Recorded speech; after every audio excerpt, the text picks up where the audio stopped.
días, Humberto, y a toda la audiencia. Muchas gracias por acompañarnos una vez más. Y como bien decía el doctor Bartaza, conversaremos sobre algunos aspectos vinculados a la fiscalización electrónica en materia impositiva y previsional. Con relación a lo que es la fiscalización en materia impositiva, esta fiscalización electrónica, nos remontamos al año 2012, cuando fue publicada la resolución 3416, que establece este procedimiento de control y cumplimiento de obligaciones fiscales por parte de los contribuyentes y responsables, que se dio por llamar fiscalización electrónica. Hace un tiempo volvió a tener, digamos, notoriedad, ya hace algunos meses atrás. Había tenido un tiempo de casi no escuchábamos de las fiscalizaciones electrónicas, por eso al estar operativa nuevamente resulta de interés en una primera instancia ver con qué objetivos el fisco buscó, ¿no? Llevar adelante y por qué la lleva adelante a esta fiscalización electrónica. Considerando de la resolución surge que quería aprovechar, digamos, la información disponible en sus bases de datos a efectos de optimizar, ¿sí? El control, lograr una mayor eficiencia en la gestión de los tributos. Y uno de los que más me resulta de interés de los objetivos es justamente el último, que habla de inducir al contribuyente a declarar correctamente o a corregir tempranamente cualquier desvío que pudiera surgir en la determinación de sus tributos. Y vamos a ver a lo largo de la exposición que este objetivo creo que es el más buscado por el organismo fiscal. Tenemos que tener en consideración, primero, cómo se inicia esta fiscalización, y lo di a llamar en las etapas que van a ir surgiendo a medida que va avanzando la misma, porque como bien decía el doctor Bartaza, no hay un conocimiento, un trato con un contribuyente, del contribuyente con un inspector, sino que estamos vinculándonos con el sistema aplicativo, servicio web, y tenemos algunas cuestiones más limitadas. Entonces, ¿cómo se da inicio a la fiscalización electrónica? Se da inicio a la fiscalización electrónica con una notificación por alguno de los medios establecidos en el artículo 100 de la Ley de Procedimiento Tributario. Llega la notificación al contribuyente.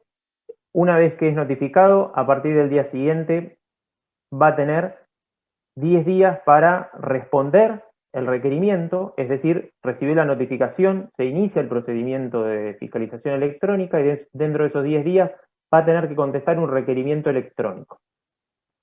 Si necesitara plazo adicional, dentro del mismo servicio web podrá solicitar una prórroga, la que podrá ser en un plazo otorgada hasta un plazo igual de 10 días y por única vez.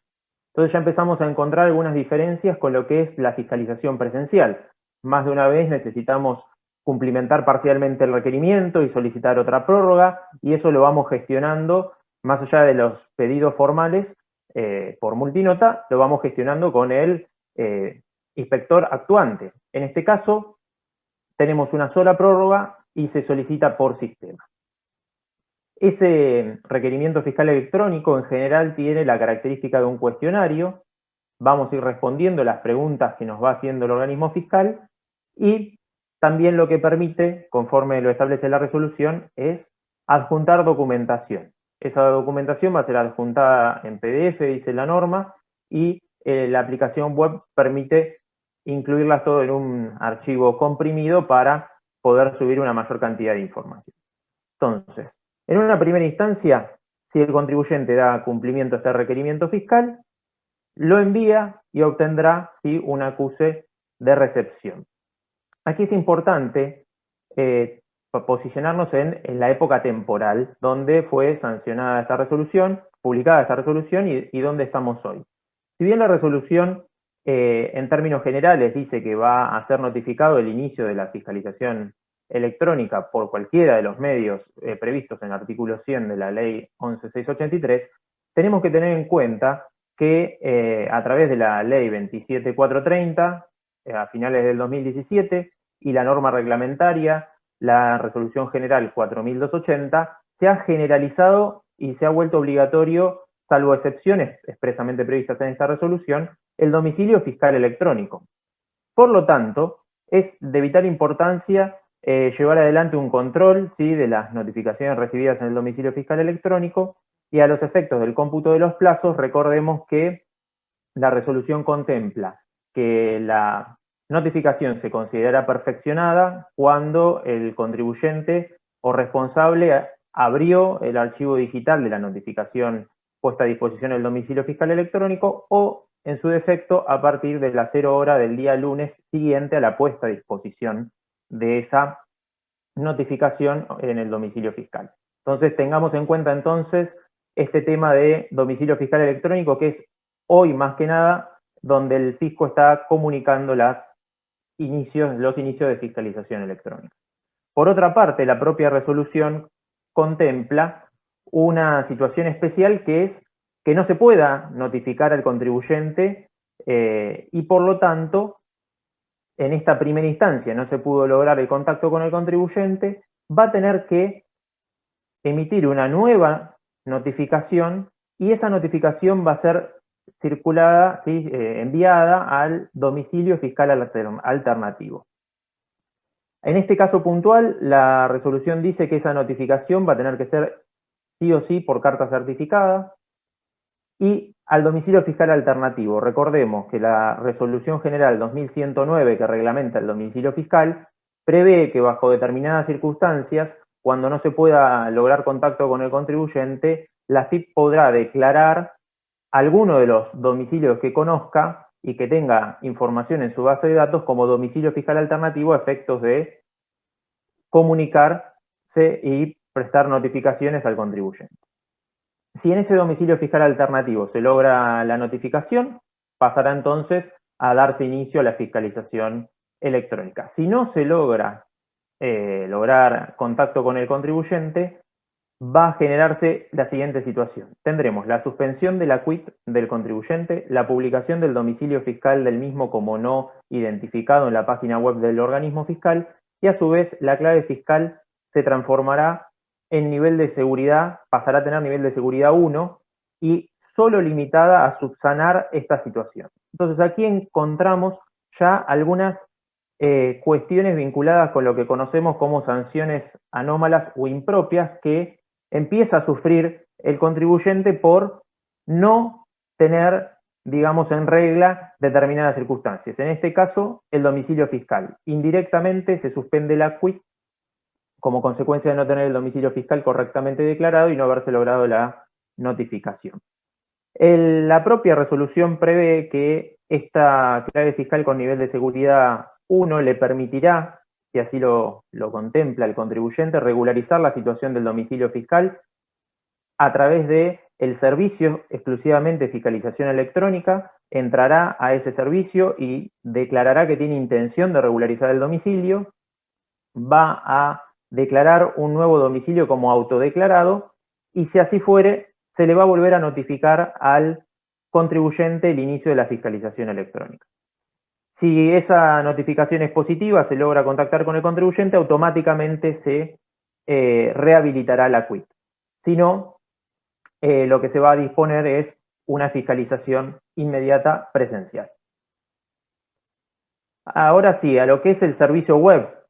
Bueno, vamos a recibir una notificación, ¿sí?, ya sea en el domicilio fiscal electrónico o en nuestro domicilio fiscal. Esa notificación va a contener un número de fiscalización electrónica, que es el que nos va a permitir, ya sí, dentro del servicio con clave fiscal, fiscalización electrónica, iniciar la misma. Como vemos, en la pantalla, una vez que entramos, tenemos cumplimentar el requerimiento fiscal o consultar los requerimientos que hemos contestado. Damos inicio a la fiscalización. Vamos a tener esta pantalla con la opción de ver el cuestionario, de completar el cuestionario, en su caso de solicitar prórroga, y luego vamos a ver que vamos a poder generar la constancia de presentación. Aquí tenemos en pantalla el modelo de un cuestionario reciente, que es el vinculado a lo que es la subvaluación de inmuebles en el impuesto a los bienes personales, pero históricamente también se ha usado la fiscalización electrónica para lo que era inducciones vinculadas con recategorización del monotributo, ¿sí? Fiscalizaciones electrónicas como consecuencia de la solicitud de opción de reducción de anticipos. También se utilizó en su momento cuando había inconsistencias entre las acreditaciones bancarias y las ventas, o para analizar aportes a fideicomisos, entre otros temas que se ha utilizado esta figura. Pero resaltando la actualidad, hoy vemos preponderantemente esta inducción vinculada con la subvaluación de inmuebles en bienes personales. Una vez que cumplimentamos el cuestionario, que se hace web, más allá de que lo podemos bajar en PDF, el cuestionario se contesta dentro del propio servicio web, vamos a poder adjuntar documentación y ahí sí poder enviar la respuesta de la fiscalización electrónica. Y lo que aclara la resolución, que el suministro de la información, datos y documentación que se aporte bajo este sistema tendrá el carácter de declaración jurada. Enviamos, dijimos, la contestación y nos permitirá entonces descargar el acuse de la presentación. Si entramos por consulta de requerimiento, veremos que solo podemos chequear qué es lo que se contestó y generar el acuse de recibo pertinente. Pero más allá de estas cuestiones que son operativas, resulta de interés. Como dije, ¿cuándo se puede dar una fiscalización presencial? En realidad se puede dar cuando el fisco así lo considere, pero la propia resolución prevé que cuando el sujeto que tuvo suspensión de quit no denuncia al domicilio fiscal o no se logra la notificación, como bien les decía, al nuevo domicilio autodeclarado, se generará inmediatamente una verificación presencial. Y ahora sí creo que es una de las cosas más importantes, es ver cuáles son las sanciones que se dan como consecuencia de la falta de cumplimiento al requerimiento fiscal electrónico. Una de las sanciones que está prevista en la resolución, es la del artículo 39 de la Ley de Procedimiento Fiscal, ¿sí? Es una sanción de tipo formal que va de 150 a 2.500 pesos y que puede ser agravada esta sanción y llevado su monto hasta los 45.000 pesos cuando se vincula con operaciones internacionales, ¿sí? Con cuestiones vinculadas a precio de transferencia, etc. Pero sin perjuicio de esta sanción formal y expresamente prevista en la Ley de Procedimiento Fiscal, tenemos tres situaciones que, reiteramos, se vinculan con el concepto de sanciones impropias o anómalas que no están contempladas en el plexo normativo sancionatorio de la Ley de Procedimiento Fiscal, sino que son situaciones que ante incumplimientos formales, podemos decir, generan complicaciones serias para el contribuyente. Y por eso así se la llama. Uno de los casos es el agravamiento del encuadre en lo que es el CIPER.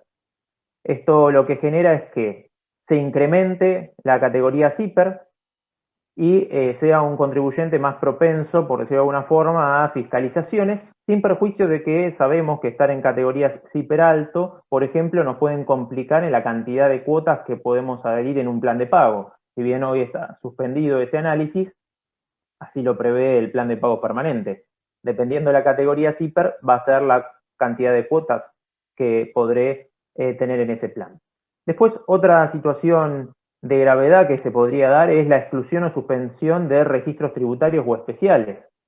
Un ejemplo de esto es, hay varios, el tema de comercializadores de materiales a reciclar. Hay un registro donde se tienen que inscribir y si son suspendidos o excluidos de ese registro, por ejemplo, en materia de retenciones de IVA, en lugar de tener un porcentaje de retención pequeño, van a la alícuota del 21%. Y otro punto destacado es que este incumplimiento se transforme en una inconsistencia asociada al comportamiento fiscal del contribuyente. Esta situación está expresamente prevista, por ejemplo, en la Resolución General 2000 de reintegro de IVA vinculado con operaciones de exportación. Esta resolución prevé un régimen general de solicitud de reintegro, que es más bien sistémico, podríamos decir, y expresamente la resolución 2000 contempla que si el contribuyente tiene inconsistencias asociadas a su conducta fiscal, queda excluido del régimen general y va a pasar a lo que es el régimen previsto en el título cuarto de esa resolución, que es el régimen de reintegro bajo fiscalización previa. Entonces, como vemos, y creo que aquí es donde tenemos que poner en resalto las situaciones, más allá de la fiscalización en sí y de los conceptos que está analizando el fisco sobre la materia imponible, son las consecuencias derivadas de su incumplimiento. Entonces, tengamos en cuenta esta situación porque no es solo un tema monetario como la sanción del artículo 39, sino de cuestiones de índole formal que generan verdaderas complicaciones para el contribuyente. Entonces, hasta aquí, cuestiones destacadas con fiscalización electrónica impositiva. Ahora bien, ¿qué tenemos? Recientemente la sanción de una fiscalización electrónica previsional. A diferencia de la sanción electrónica impositiva, vamos a ver que tiene muchos aspectos característicos a la fiscalización presencial en cuanto a algunas formas, más allá de que no tenemos tampoco a un inspector con el cual tengamos una interacción.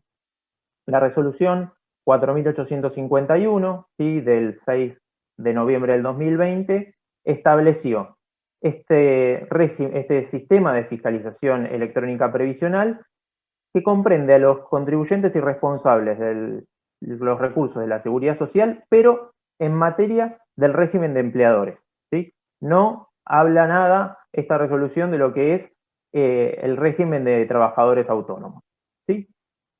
Aquí tenemos que tener en cuenta que de la resolución de sus considerandos surge que esta intención del fisco es que se emitan en formato digital las planillas de relevamiento de personal, las actas y los actos derivados de lo que es la fiscalización.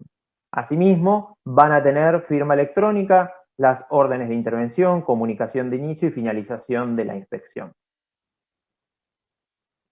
Perdón. Entonces, volvemos a este tema con las etapas. Creo que es una manera sencilla y clara de ir viendo qué es lo que busca el fisco con estas nuevas herramientas de fiscalización electrónica. La FIP va a dar inicio a la fiscalización electrónica en materia previsional a través de la emisión de una orden de libramiento de una orden de intervención. Esto es algo diferente a lo que veíamos con la fiscalización en materia impositiva, que no existe una orden de intervención y se la ha en la doctrina criticado en su momento. Acá sí tenemos una orden de intervención que se va a comunicar en el domicilio fiscal electrónico. En ese domicilio fiscal electrónico, con la orden de intervención, vamos a recibir dos documentos, dos formularios, el formulario 8000 y el 8016, que es el formulario de comunicación de inicio de la fiscalización, y el formulario que tiene el detalle, ¿sí?, de la nómina de empleados que surge con inconsistencias, ¿sí?, porque en ese formulario se van a identificar todos los empleados con sus remuneraciones y la determinación de aportes y contribuciones. ¿Qué tiene que hacer el contribuyente? Dentro de los 10 días, que son improrrogables, va a tener que aceptar y regularizar esta propuesta que le da el fisco. Si así lo hiciera, va a tener que presentar su declaración jurada original o rectificativa del 931, y si acepta la pretensión fiscal, tendrá una reducción de las sanciones conforme lo prevé el artículo 6, inciso B, de la resolución 1566, que prevé una sanción del monto omitido del 0,10 al 30%, dependiendo la mora en el ingreso de aportes y contribuciones. Y para definir la calificación de la conducta, el quantum y el tipo de sanción que se le va a aplicar, al contribuyente el sistema va a emitir automáticamente el formulario que se denomina constatación de infracciones de seguridad social. Acá terminaría el procedimiento y se emitiría el formulario de finalización de fiscalización. Ahora bien, si el contribuyente no regulariza dentro de esos 10 días la pretensión fiscal, lo que va a hacer el sistema es automáticamente emitir el acta de inspección digital. En esa acta de inspección digital se va a informar el importe de los aportes y contribuciones que se adeudan, la nómina de empleados, los intereses, ¿sí? Y en su caso, la sanción que le cabría. Esa acta de inspección digital va a ser comunicada en el domicilio fiscal electrónico y se va a componer de 4 archivos diferentes, que aquí los tenemos. El acta de inspección con el monto total de aportes y contribuciones que se adeudan, el detalle de la nómina de empleados por cada uno de los periodos fiscales involucrados en la fiscalización, el cálculo de los intereses resarcitorios hasta la fecha de la notificación y la constatación de infracciones de la seguridad social que podría caberle al contribuyente. Dentro de los 15 días tiene la posibilidad de regularizar el contribuyente, ¿sí?, la situación, y entonces, si así lo hiciere, presentando declaración jurada original o rectificativa, tendrá una reducción de las sanciones conforme lo prevé el artículo 6, inciso C de la 1566, que es una reducción al 35%, ¿sí?, del monto omitido. Si no acepta, podrá impugnarlo, ¿sí? La impugnación va a ser conforme lo prevé la resolución 79 de la FIP. No vamos a entrar en detalle porque no hace a la cuestión en el día de hoy. Sí recordar que los plazos ahí son de 15 días para impugnar el acta completa y recordemos que son 5 días para impugnar la determinación de interés. Ahora bien, entonces, bajo esta circunstancia, dijimos, tenemos el inicio de la fiscalización, dentro de los 10 días el contribuyente puede regularizar y tiene la reducción de sanción conforme el artículo 6, inciso B. Si no regulariza, se va a emitir automáticamente un acta de inspección con estos formularios que dijimos y tiene 15 días para regularizar o en su caso, conforme lo prevé la resolución 79, tendrá que presentar y plantear las impugnaciones que considere necesarias.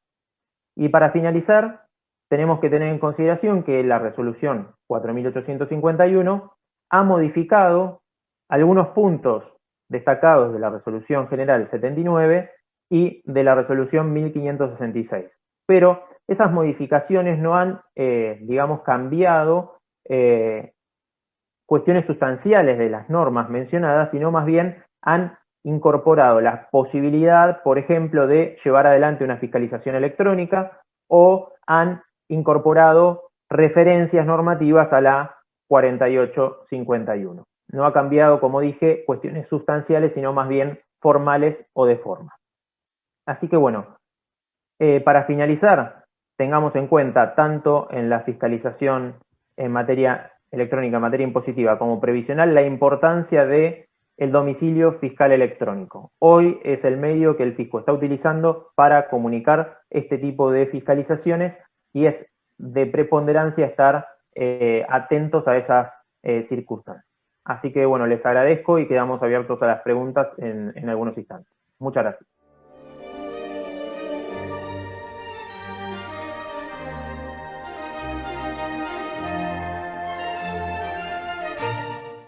Gracias, Humberto. Buenos días a todos nuevamente. Con relación a la fiscalización electrónica impositiva, nos hicieron llegar una consulta respecto a la posibilidad de presentar alguna multinota vinculada con la fiscalización o explayarse un poco más el contribuyente respecto a lo que es el cuestionario que propone el organismo fiscal.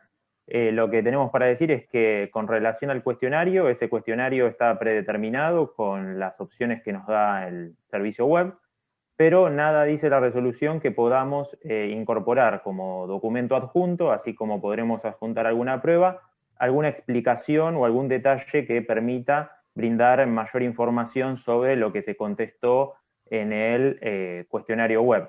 Así que no haremos una presentación por fuera del servicio web, sino tendremos que adjuntar como documento adicional la explicación que consideremos pertinente y si lo queremos hacer en formato multinota, tampoco vemos ningún inconveniente. Y después la otra pregunta es con relación a los empleados en relación de dependencia y la fiscalización electrónica impositiva también. el tema de la notificación. ¿Cómo se da esa situación? Bueno, lo que prevé la resolución es que se le notificará el inicio de la fiscalización electrónica a los empleados en alguno de los domicilios que tenga registrado el organismo, y ante la imposibilidad de hacer esa notificación, va a poder notificarla vía un domicilio fiscal alternativo que se va a definir tal como lo contempla la resolución 3416, en aquel domicilio que haya sido declarado como última actualización por parte del empleador. Recordemos que en el sistema simplificación registral, empleadores, ahí se declaran los datos de nuestros empleados, entonces figura el domicilio que tenemos del empleado. Así que el fisco podrá considerar como domicilio fiscal alternativo este último y ahí hacer la notificación en esa segunda opción que habíamos visto de la imposibilidad de la primera, será al autodeclarado esa segunda alternativa. Así que bueno, con esto terminamos hoy. También agradecerles a todos por acompañarnos y felicidades a ustedes y a sus familias. Gracias.